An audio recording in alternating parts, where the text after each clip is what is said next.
사도행전, 아주 거기 성경에 여러분 읽는 성경에 표시를 해두세요. 몇 주도 볼 거니까. 1장 8절. 신약 성경 186면에 있습니다. 사도행전. 네. 사도행전 1장 8절.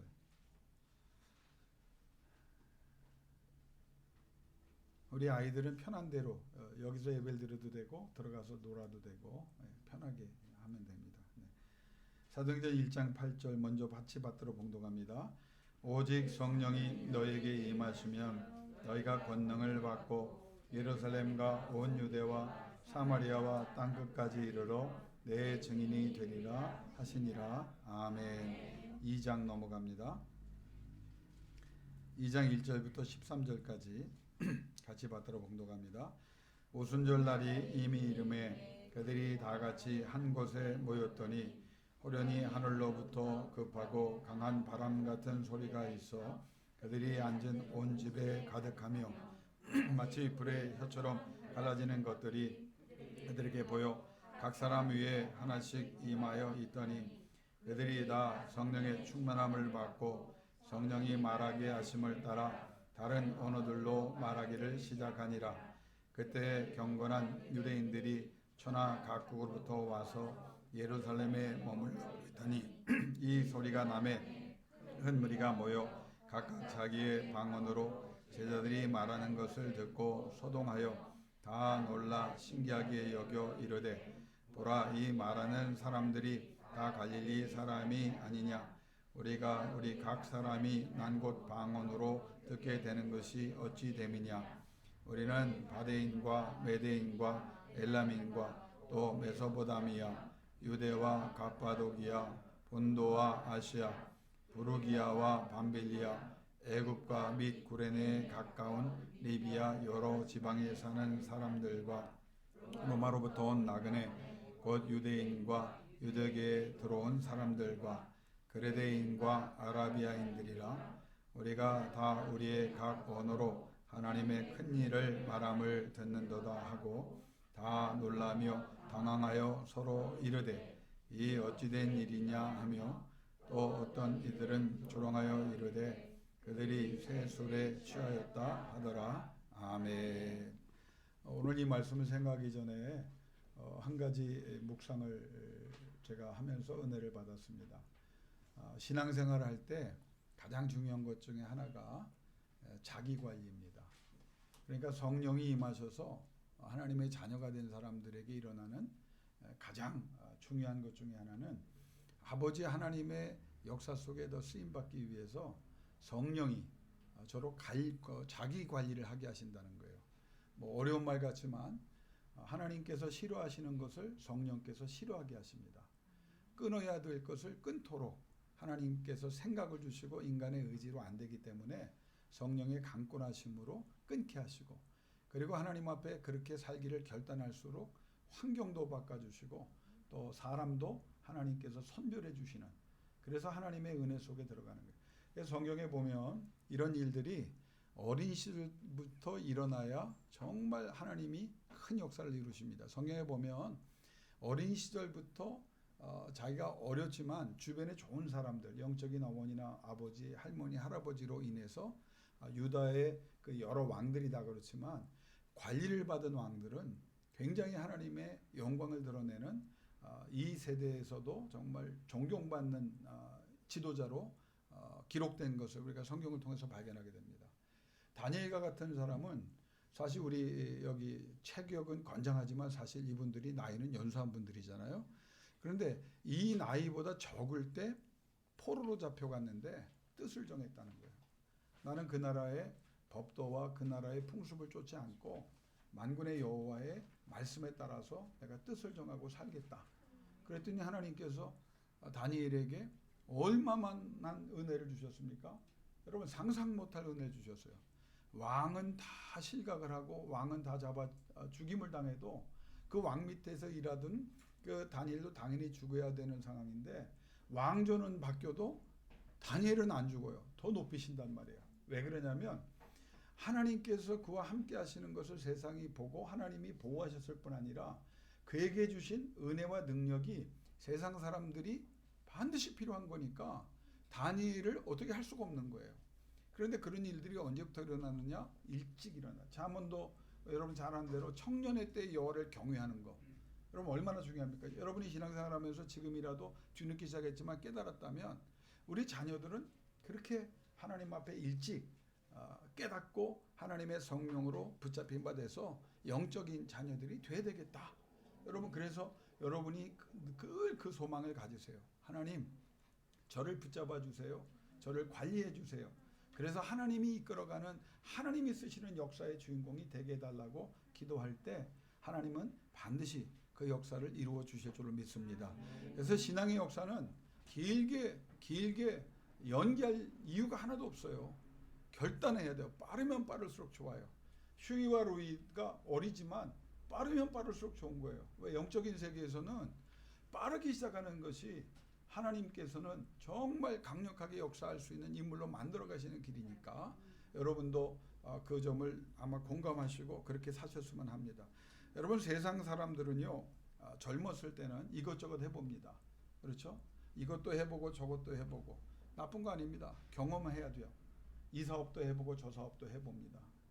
그러다가 세월이 지나면서 일생 그렇게만 살면 이거는 완전히 정말 대책 없는 실패한 삶이겠죠. 하다가 이것저것 경험하다가 어느 정도 연륜이 쌓이고 어느 정도 판단 능력이 생기면 이것만 해야 되겠다.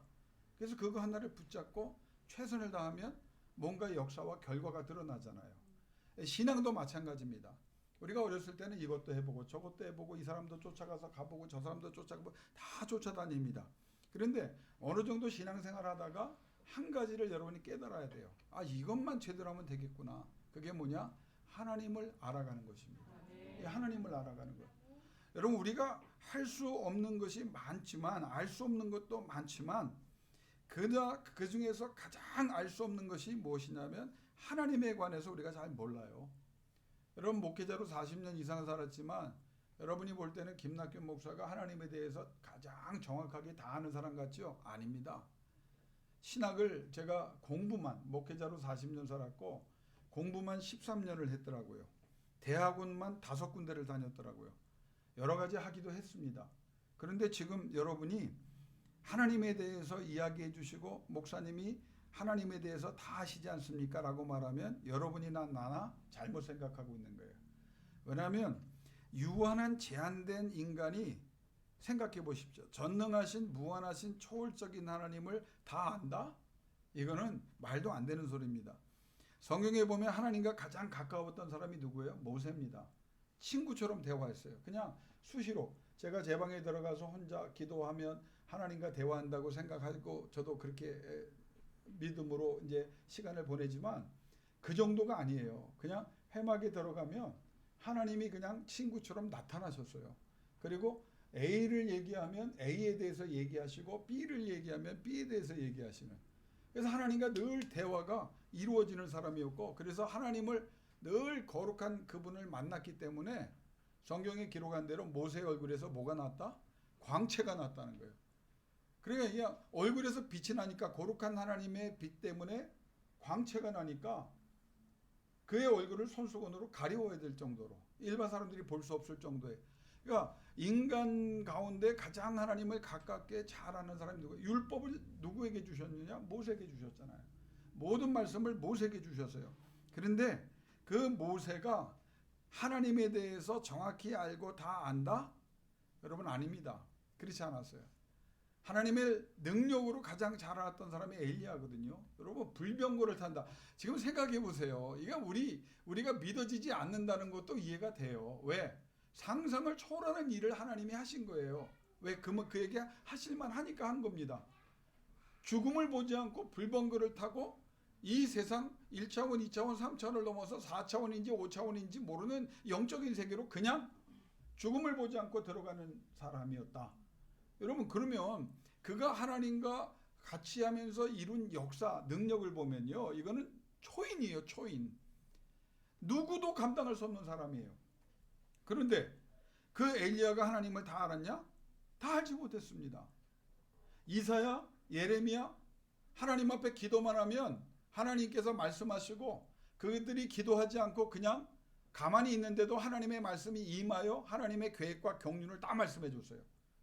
그 정도 이사야 예레미야 읽으면 하나님에 대해서 가장 정확하게 알았던 사람이 이 사람들이 아닐까라고 생각합니다. 에스겔 환상 중에 하나님을 만났던. 근데 그 사람들이 다 하나님을 정확히 모른다고 말했습니다. 신약에 보면 우리가 지금 붙잡고 있는 이 기독교 개신교의 역사의 뿌리를 누가 놨느냐? 바울이 놨어요. 그래서 신앙이 없는 학자들은 이렇게 말합니다. 기독교가 예수의 종교냐 바울의 종교냐라고 말할 정도로. 그건 애초에 잘못된 거죠. 예수 안에서 예수의 은혜 가운데 그가 성령의 감동 속에 깨닫고 하나님에 대해서 예수에 대해서 성령에 대해서 이야기를 해놨죠. 그 정도로 대단한 사람이지만 사도 바울도 하나님에 대해서 다 모른다, 정확히 모른다 말했어요. 그래서 우리가 잘 아는 대로 신학자 중에 제가 가장 존경하는 분의 한 분이 J.I. 패커라는 사람이 있습니다. 그분이 책 제목을 뭐라고 줬냐면 하나님을 알아가기. 근데 이 책 제목이 잘못돼서 한국에서 하나님에 관한 지식으로 오역이 됐어요. 이거는 굉장한 차이입니다. 우리는 하나님을 알 수가 없어요. 다 알 수가 없고 정확히 알 수 없어요. 그냥 알아가는 거예요. 근데 알아가는 그 말을 누가 먼저 했냐면 모세가 했습니다. 하나님에 대해서 자기가 만나면 만날수록 대하면 대할수록 알 것 같은데 이 전능하신 하나님, 무한한 하나님, 초월적인 하나님을 모르는 거예요. 이건 끝이 없는, 들어가도 그 끝을 깊이를 전혀 가늠할 수 없는 분. 그래서 모세가 한 기도 중에 최고의 기도가 뭡니까? 능력을 달라 권능을 달라가 아니에요. 마지막 그의 인생의 최고의 기도는 하나님, 끊임없이 끝까지 내가 하나님이 허락하시는 한 하나님을 더 알기를 원합니다. 그게 정답이었어요. 사도 바울은 다른 표현을 씁니다. 하나님에 대해서 당신이 전문가 아니냐? 나 다 모른다, 정확히 모른다. 그러면서 그가 쓴 표현은 뭐냐면 우리는 다만 성장해 갈 뿐이다. 이 성장은 끝없는 성장이다. 하나님을 안다고 말하고 정확히 안다고 나는 하나님에 대해 전문가라고 말하면 그거는 교만이고 난센스고 그건 이단입니다. 이거는 하나님을 알 수가 없어요.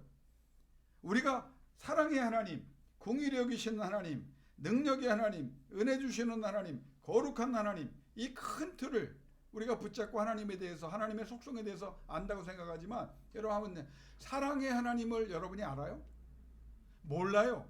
자기 아들 독생자 예수를 십자가에 못 박아 죽이기까지 사랑하는 그 사랑을 우리가 어떻게 합니까? 우리는 못하는 일이거든요. 능력의 하나님 어떻게 알아요? 죽은 자를 산자같이 부르시면 살고 없는 것을 있는 것 같이 말씀하시면 있게 되는 그 하나님을 여러분 우리가 성경을 통해서도 확인하고 믿지만 실제로 우리의 삶 속에서 그런 일이 일어난다고 정말 경험하고 말할 수 있는 사람이 과연 몇이나 되겠어요? 은혜를 주시는 하나님? 여러분 이 말이 얼마나, 은혜란 말이 성경의 모든 것을 다 포함하는 말. 거룩하신 하나님? 우리가 거룩을 요청하고 거룩하기를 원하지만 우리가 얼마나 거룩할 수 있겠어요? 그냥 큰 틀은 아는 것 같지만 디테일하게 세밀하게 들어가면 우리는 하나님을 몰라요. 그래서 우리의 기도도 모세처럼 사도 바울처럼 더 알기를 원하고 하나님께 더 알려달라고 요청해야 되고, 사도 바울처럼 하나님을 아는 지식에 날마다 성장하고 죽을 때까지 성장하기를 원합니다. 그러면 하나님께서 하나님을 여러분에게 보여주시고 하나님께서 여러분이 어떤 분인가를 경험하게 하시고, 그래서 하나님에 대해서 누구보다 조금 더 강력하게, 더 분명하게 체험하는 영적인 승리자가 될 줄로 믿습니다. 그런데 그 하나님을 모르는데 우리가 예수를 안다? 이게 미스테리예요. 예수가 인간의 육신을 입고 이 땅에 오셨다. 물론 사랑의 하나님의 결과지만 이 말 자체도 어려운 거예요. 왜 오셨는지를 우리가 몰라요. 대충 성경이 말하니까 대충 아는 것 같지만 몰라요. 예수 그리스도를 33년 동안 같이 먹고 살았던 어머니 마리아도 몰랐어요. 그 제자들 3년 동안 그렇게 가르침을 받고 행하심을 받고 보았지만, 그리고 십자가 사건 후에 부활하셔서 40일 동안 함께 하시면서 총정리해 주시고 승천하는 모습까지 보여주셨지만 예수 그리스도가 누군지를 이 사도행전 1장에 저들이 아직도 모릅니다. 아직도 모르는 거예요. 정확히 알지 못해요. 하물며 여러분 그 예수를 모르는데 하나님을, 그러니까 여러분 잘 따라와야 돼요. 하나님을 잘 모르는데 그 하나님이 예수에 대해서 말하는데 예수를 더 몰라. 예수 그리스도께서 그러면서 승천하면서 뭘 말하면 성령을 얘기해. 그러면 이 초대교회의 교인들이 성령에 대해서 알았을까요? 전혀 모르는 거예요. 그러니까 이 성령을 구하는 그래서 성령이 임하게 되는 이 사건의 주인공이 된 120명도 성령이 누군지를 몰랐어요. 성령이 누군지를 몰랐어요. 두 번째는 어떤 방식으로 성령이 임한다. 여러분 약속하신 성령이 임하실 것이다. 예수님 말씀하셨어요. 그런데 성령이 누군지도 정확히 알지 못하거든요. 그런데 두 번째 어떤 방식으로 임할지는 이 제자들은 120명의 그 모인 초대교회 교인들은 개념조차도 없는 거예요. 그러니까 임한다는 게 뭐냐? 그 어떤 방식으로 임할 거냐? 그러면 자, 임했다고 하면 정말 임한다는 그 사실이 현상이 좀 있어야 될 거 아닙니까? 그래야 내가 성령 받은 걸 알 거 아니야. 그 120명이 성령 받은 걸 알 거 아닙니까? 그러니까 이 사람들은 세 가지를 모르는 거예요. 성령이 누군지를 모르고 어떤 방식으로 임할지도 모르고 임하셨을 때 어떤 현상이 나타날 것도 몰랐어요. 그러면 성경 사도행전 1장을 통해서 우리가 몇 가지를 점령해 보면 아는 것이 있다고 하면 성령이 임하신다, 그 정도 아는 거예요. 그러니까 2장에 기도하는 사건을 우리가 전에 살펴보자면 성령이 임하신다, 이 정도. 모여 기도하며 기다려라, 그러면 임하신다, 그 정도 아는 거예요. 그러면 땅끝까지 이르러 증인이 된다, 그 정도 아는 거예요. 정확히 모르는 거예요. 어떻게 땅끝까지 가요? 시골 사람들이, 배운 것도 없는 사람들이, 과거가 복잡한 사람들이, 변화받지 못한 사람들이. 근데 거기에 예수 그리스도께서 힌트를 주셨습니다. 그 힌트가 뭐냐면 성령이 임하시면 너희가 증인되는 게 아니에요. 그 전에 뭐가 있어요? 권능을 받고. 그게 해답입니다. 자, 이 점에서 우리가 생각해야 될 건 뭐냐면 우리가 반성해야 돼요. 뭘 반성하냐면 나부터 여러분 모두가 예수를 도대체 어떻게 믿었길래 우리는 능력이 없는가에 대해서 가슴을 쳐야 됩니다. 성령을 우리가 끊임없이 부르짖으면서도 내게 왜 능력이 없는가? 여전히 삶의 문제가 이긴 것 같은데 문제가 상황이 어려워지면 그걸 넉넉히 감당하게 하시는 하나님의 은혜로 하나님의 영광을 위해서 다 해결할 수 있어야 되는데 여전히 무너지고 흔들리고, 그러니까 뭔가 된 것 같은데 아무것도 안 됐고 뭔가 이룬 것 같은데 아무것도 이룬 것이 없고 여전히 나는 그 자리에 머물러 있을 수밖에 없다. 이 점을 여러분이 가슴 아파하고 오늘 이 말씀을 통해서 여러분의 기도가 더 분명해져서 성령께서 권능으로 임하는 능력 있는 하나님의 사람들 되길 주의 이름으로 축원합니다. 능력 있는 교인이 안 되면 아무 의미가 없어요. 우리 예배가 뭐예요? 다른 거 적어도 절미하고 능력을 받아야 돼요. 왜 성령을 구합니까? 능력이 있어야 이 땅에 사는 거죠. 어떻게 저들이 온 예루살렘과 온 유대와 사마리아 땅 끝까지 이르러 복음을 전한 증인이 될 수 있어요? 권능이 있어야 돼요. 능력이 있어야 돼요. 그래서 1장 8절에 예수님이 하신 말씀이 뭐냐면 오직 성령이 너희에게 임하시면 너희가 권능을 받고, 이 말이 굉장히 중요합니다. 자, 1장의 내용이지만 한번 정리를 해보면 우리는 성령이 임하실 때까지 아무것도 하지 말고 전혀 전심전력으로 성령을 구하며 기다리라는 말씀이에요. 아무것도 중요하지 않아요. 능력 없이 행하는 모든 일이 헛것입니다. 성령 없이 진행되는 것이 결단코 우리를 승리의 노래로 부를 수 있는 그 자리에 이르지 못하게 합니다. 여러분이 어떤 상황이 있든지 어떤 문제가 있든지 어떤 갈등이 있든지 다 잊어버리세요. 오늘 이 말씀, 예수님의 말씀은 뭐냐면 성령이 임하실 때까지, 다시 말하면 성령만 구해라, 그 말이에요. 이거 그냥 해결 안 됐는데 자꾸 넘어가니까 안 되는 거예요. 의지를 얘기해. 교회 왜 나오십니까? 좋은 얘기 들으러 나오십니까? 나오지 마십시오. 좋은 책 더 많아요. 감정의 위로를 받으려고요? 말 잘하는 사람, 좋은 이야기하는 사람 만나서 위로를 받을, 그 사람들이 더 힘이 돼요. 근데 우리가 모여야 되는 이유는 뭐냐? 교회에는 성령이 역사하시고 교회에는 성령 공동체가 되고 교회에는 하나님의 영이 임하시기를 구할 때 임하시기 때문입니다. 이게 1장 8절이에요. 저는 우리 선배 목사님이 한번 전화할 때마다 똑같은 질문을 계속합니다. 김 목사, 성령을 받았는가? 처음에는 기분이 굉장히 나빴어요. 아니, 내가 보니까 생긴 것도 나도 잘 안 생겼는데 나보다 못생긴 정도면 얼마나 못생겼겠어요. 배운 것도 뭐 학위도 없지, 아무것도 없지. 뒤늦게 나이 들어서 신학 가신 분이고. 근데 그 말이요, 오늘따라 제 가슴을 치더라고요. 그렇구나. 목사의 목사 되면 성령이구나. 교회의 교회 되면 성령이구나. 성도의 성도 되면 성령이구나. 여러분, 다른 건 다 잊어버려도 하나님에 대해 전문가가 되고 예수 그리스도에게 전문가가 되고 성령이 여러분 가운데 주인으로 임하시길 주의 이름으로 축원합니다. 네. 하실 말씀 있으세요? 네, 그래요. 예수님도 다 그렇게 한 거니까 신경 쓰지 마세요. 얼마나 내가 좋으면 저러겠어요. 두 번째는 성령은 임하시게 돼 있다고 하는 겁니다. 말씀을 보세요. 여러분, 성령을 구해요. 그러면 성령이 임하시면 좋겠는데 안 임하시고, 나는 이분을 사랑할 수밖에 없어요. 이렇게 뭘 만들어서 자꾸 갖다 주는데 오늘 내가 배트맨을 하나 갖다 줬더니 금세 심은 대로 걷는 겁니다. 성령은 임하시도록 약속됐다는 거예요.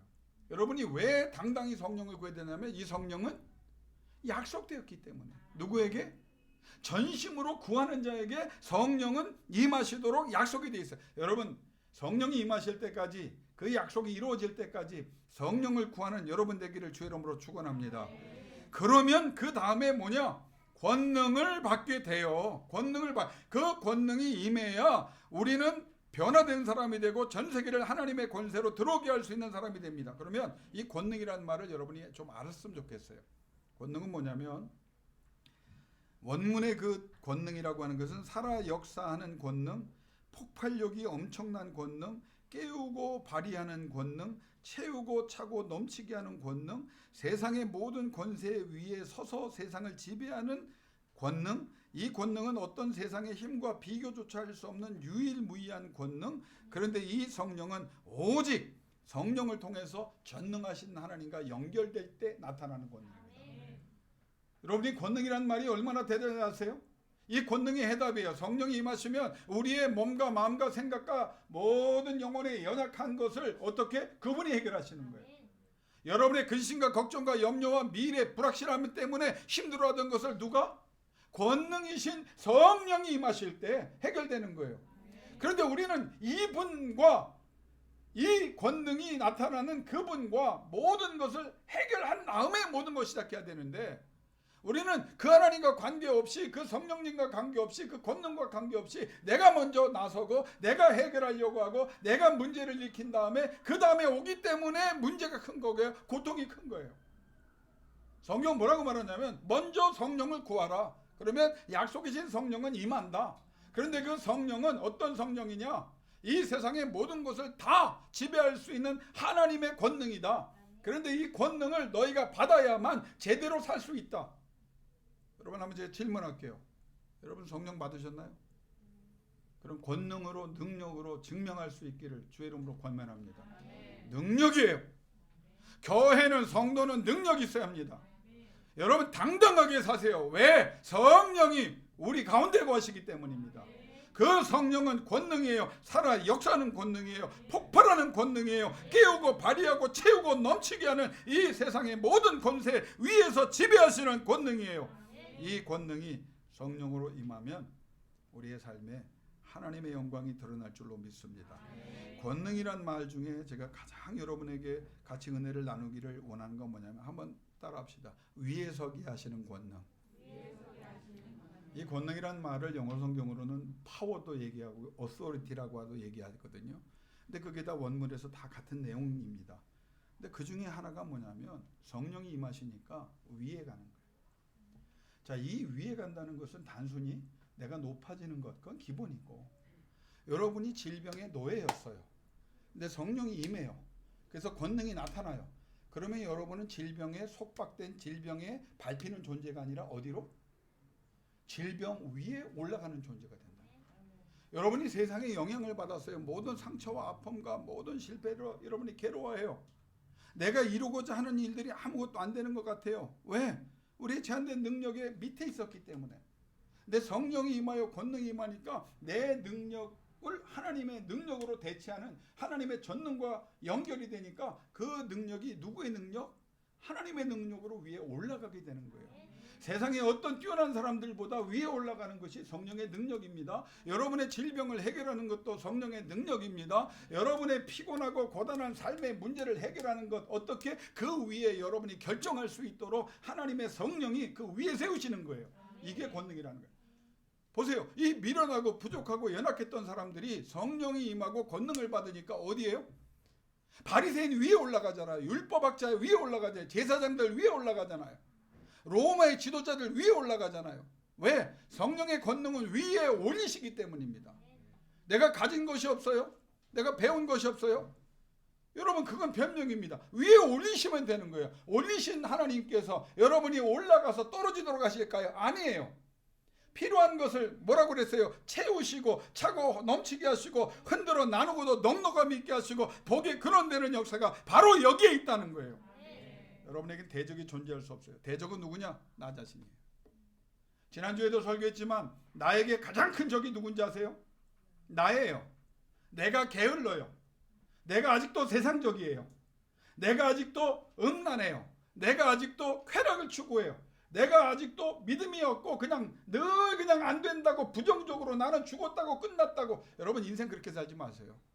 우리는 그럴지라도 거룩한 전능하신 하나님의 영이 여러분에게 임하시면 여러분의 삶의 모든 한계를 넘어가게 하시고 하나님의 능력으로 승리하게 되실 줄로 믿습니다. 부활이 뭔지 아세요? 부활의 세 가지 중에 가장 중요한 거 하나만 말씀드릴게요. 한계를 넘어가게 하는 거예요. 부활. 예수님이 살아나신 건 그냥 죽었다 살아난 정도가 아니라 한계. 사람은 죽으면 끝이다. 그 한계를 넘어가는 거예요.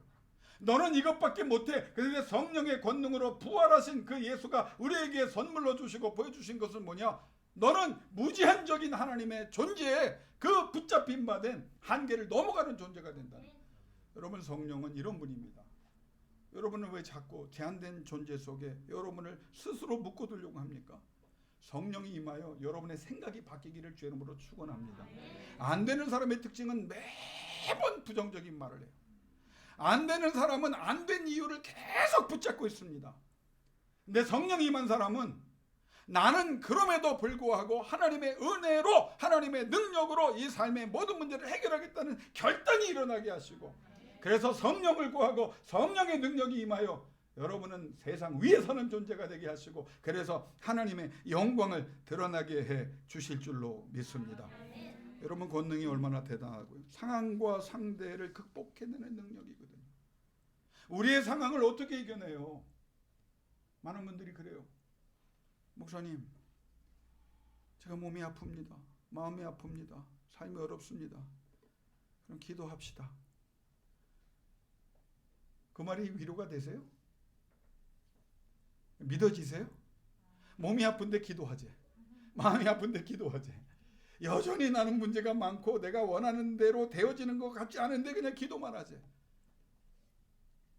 기도 안 하면 그 말은 세상에서 가장 무책임한 말이지만, 여러분과 우리가 진짜로 기도한다면 그 기도는 전능하신 하나님과 연결되어 성령으로 여러분에게 권능이 나타나게 되고 그 모든 삶의 환경을 바꾸고 하나님이 공급하는 것으로 승리의 노래를 부르게 해주실 줄로 믿습니다. 그래서 염려하지 말라는 거예요.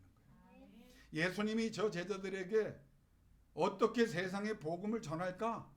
전략을 40일 동안 가르치지 않으셨어요. 너희들이 어떤 훈련을 받아야 된다고 말하지 않으셨어요. 훈련이라고 하면 기도의 훈련이었고, 저들이 집중하여 하나님 앞에 메어달려야 할 것은 무엇이었느냐? 성령이었다는 거예요. 성령이었다는 거예요. 여러분, 성령을 구하는 것보다 더 중요한 일이 어디 있어요? 다시 질문합니다. 지난 일주일 동안 여러분 무엇을 구했나요? 어려운 것을 아뢰고 고통스러운 것을 아뢰고 문제를 아뢰고 다 좋아요. 잘하셨어요. 그런데 마지막 주 예수 그리스도의 영광을 위하여 나에게 성령을 보내 주옵소서. 성령이 임하는 곳에 질병은 떠나가고, 성령이 임하는 곳에 여러분의 근심과 걱정과 염려와 두려움이 떠나가고, 성령이 임하는 곳에 하나님께서 여러분을 위해 세우시며, 성령이 임하는 곳에 여러분의 대적을 하나님이 하나님이 해결하시고 소멸시키시며, 성령이 임하는 곳에 여러분의 필요한 모든 것을 흔들어 차고 넘치게 하사 하나님의 전능과 하나님의 권능으로 하나님의 나타나는 은혜로 승리하게 될 줄로 믿습니다. 이게 성령이에요. 당분간, 아니 일생 동안 여러분, 나와 여러분은 다른 것 구하지 마세요. 성령이여 임하여 주옵소서.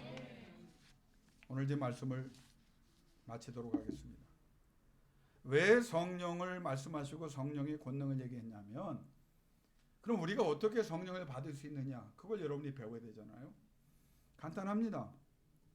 성령의 임재는 하나님의 나라 확장을 위하여 예수 그리스도의 구원되심을 전하는 목적으로 성령이 오시는 거예요.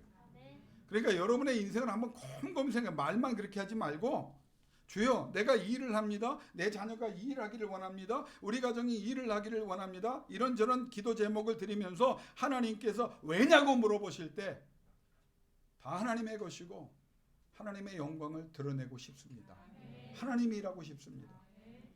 그게 진심이면 하나님의 성령이 임하여 여러분에게 모든 일, 너 건강을 원하냐? 왜 건강을 원하냐? 내가 이제 건강해지면 이제는 나를 위해 살지 않고 하나님의 영광을 위해 살겠습니다. 그래? 하나님 나를 위해 살겠습니다. 그래? 예수 그리스도가 우리의 구주라고 하는 것을 내 삶으로 열매로 증명하며 살겠습니다. 그래? 그러면 성령을 주시고, 그 성령은 권능이고, 그 권능이 여러분을 있어야 될 자리에 소유해야 될 것을 소유하게 하시고 감당해야 될 것을 감당하게 해 주실 줄로 믿습니다. 초대교회 120명이 어렴풋이나마 그것을 알았어요. 성령이 임하신 것은 복음의 완성 때문입니다. 자, 그럼 복음의 완성이 뭐예요? 내가 수없이 얘기했어요. 죽은 자가 살아나고. 그렇게 새로 들은 것처럼 쳐다보시면 어떡합니까? 고개라도 끄덕이세요. 죽은 자가 살아나고, 병든 자가 고침받고, 귀신이 쫓겨나가고, 모든 연약한 것을 강하게 하시며 잘못된 것을 바로잡아 주시는데, 그 목적은 예수 그리스도가 유일한 구원임을 선포하기 위하여. 여러분, 이겁니다. 왜 죽은 자가 살아나야 합니까? 예수 그리스도가 구원이에요. 왜 병든 자가 나아야 합니까? 예수 그리스도가 우리의 구원이에요. 왜 악한 영, 모든 마귀를 쫓아내야 합니까? 예수 그리스도가 구원이십니다. 모든 약한 것을 왜 강하게 하셔야 합니까? 예수 그리스도가 구원이기 때문에. 왜 잘못된 것을 바로잡아야 합니까? 예수 그리스도의 구원에 동참한 사람은 그렇게 살아야 되기 때문에. 그래서 이 5가지를 이루려면 뭐가 필요하다? 성령의 권능인 거예요.